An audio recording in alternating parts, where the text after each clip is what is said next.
دنیا کے دوسرے بلند ترین پہاڑ کیٹو کو سردیوں میں فتح کرنے کی کوشش کرنے والے پاکستانی کوہ پیما محمد علی ستپارہ سمیت 3 کوہ پیماؤں کا رابطہ جمعے کے روز سے بیس کیمپ ٹیم اور اہل خانہ سے منقطع ہے۔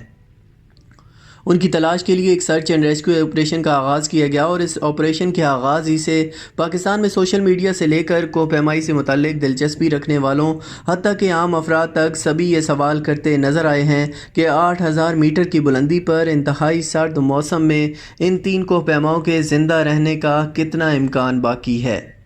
ناظرین گرامی، آپ نے ایوریسٹ فلم کا وہ منظر تو دیکھا ہوگا جس میں نیوزی لینڈ کے گائیڈ اور کوہ پیما اینڈی ہیرس کے دماغ میں اچانک بہت سے خیالات آنے لگتے ہیں اور وہ اپنے کپڑے اور گیئر سب کچھ اتار پھینکتا ہے اور موت کو گلے لگا لیتا ہے۔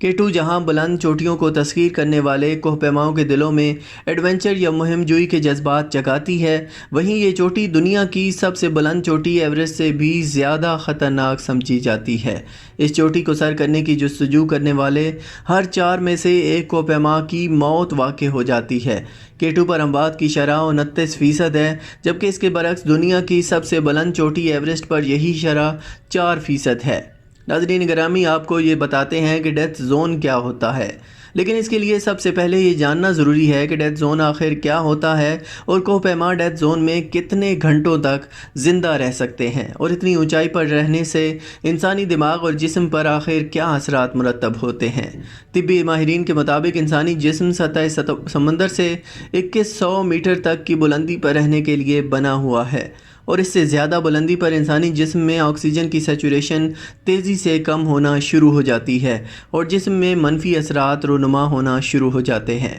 کوہ پیمائی کے ماہرین کے مطابق کیٹو پر عموماً کیمپ 1 6000 میٹر کی بلندی کے بعد کوہ پیما خطرناک زون میں داخل ہو جاتے ہیں اور ان میں آکسیجن کی کمی کے منفی اثرات بھی نمودار ہونا شروع ہو جاتے ہیں۔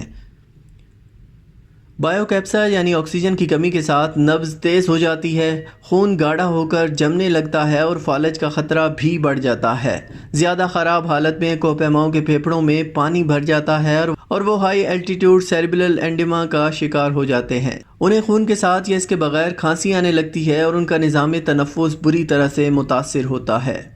ایسی حالت میں بیشتر کوہ پیماؤں کا دماغ کام کرنا چھوڑ دیتا ہے، ان میں سوچنے سمجھنے کی صلاحیت بھی ختم ہو جاتی ہے، انہیں عجیب خیالات آتے ہیں اور وہ پھر وہی کرتے ہیں جو ایوریسٹ فلم میں اینڈی ہیرس نے کیا تھا۔ سطح سمندر سے 8611 میٹر کی بلندی پر واقع کیٹو کا بوٹل نیک کے نام سے مشہور مقام تقریباً 8000 میٹر سے شروع ہوتا ہے اور کوہ پیماؤں کی اصطلاح میں سے ڈیتھ زون یا موت کی گھاٹی کہا جاتا ہے، جہاں بقا کے چیلنجوں میں نمایاں اضافہ ہوتا ہے۔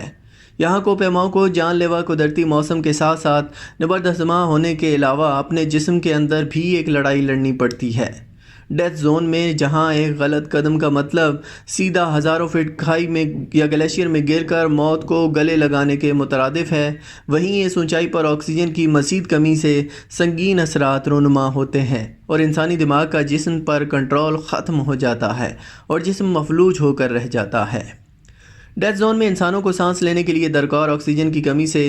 جہاں ان کی سانس کی بیماری کے امکانات بڑھ جاتے ہیں، وہیں اتنی بلندی پر تیز ہوائیں بھی کوہ پیماؤں کے لیے جان لیوا ثابت ہوتی ہیں۔ یہاں پر انتہائی کم درجہ حرارت بھی جسم کے کسی بھی حصے میں فراسٹ بائٹ کا باعث بن سکتا ہے۔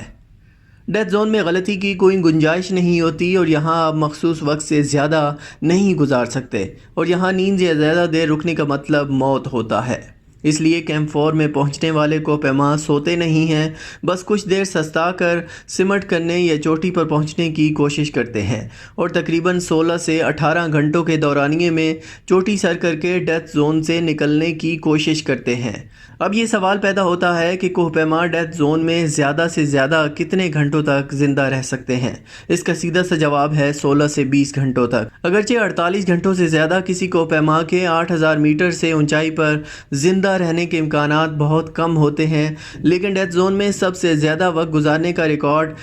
نیپال کے پاس ہے، جو 2008 میں 2 کوہ پیماؤں کو بچانے کے لیے 90 گھنٹے تک کیٹو کے ڈیتھ زون میں رہے۔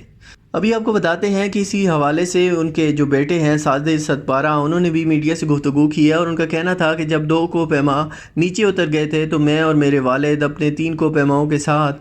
رات 12 بجے کیٹو کی چوٹی کا مشن شروع کیا تھا، لیکن 8,200 میٹر کی بلندی پر آکسیجن ریگولیٹ کم ہونے کی وجہ سے مجھے واپس آنا پڑا۔ انہوں نے کہا کہ جمعے کی صبح 11 بجے